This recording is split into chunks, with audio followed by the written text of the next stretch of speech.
দুই চোর আসলো চুরি করার জন্য। কিতাব এসছে এই ঘটনা। ঘরে প্রবেশ করার পরে দেখতে পেল খাটিয়ার ভিতরে, আমরা বর্তমানে চৌকি বা খাট বলি, একসময় ছিল খাটিয়া, এমন যার মাঝখানে রশি দেওয়া থাকতো, সেখানেই তারা বিশ্রাম নিত, ঘুমাতো।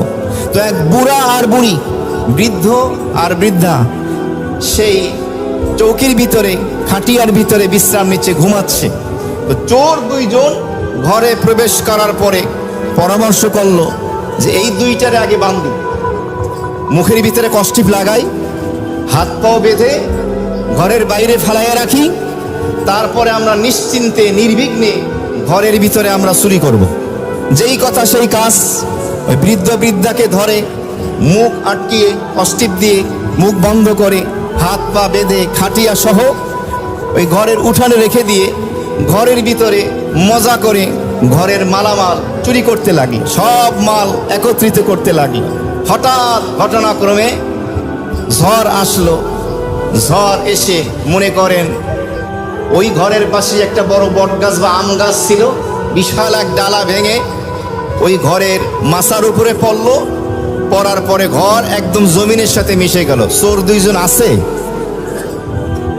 সকাল যখন হলো, মহল্লাবাসী এলাকাবাসী আসলো, এসে তো অবাক, কি হলো? এই ঘরে তো বৃদ্ধ এবং বৃদ্ধা দুইজন বয়স্ক লোক থাকতো, তাদের কি অবস্থা? হঠাৎ করে তারা তাকিয়ে দেখলো যে উঠানের ভিতরে দুইজন লোক রশি দিয়ে বাঁধা। মুখের কষ্টিপ যখন খোলা হলো, জিজ্ঞেস করা হলো, তোমরা এখানে কি করছো? ঘরের উপরে তো বিপদ। তখন বৃদ্ধ বৃদ্ধা বলল, আমরা কিচ্ছু জানি না রাতে কি হয়েছে, আমরা দুইজন ঘুমিয়ে গেছি, সকালে দেখি আমরা উঠানে পড়ে আছি।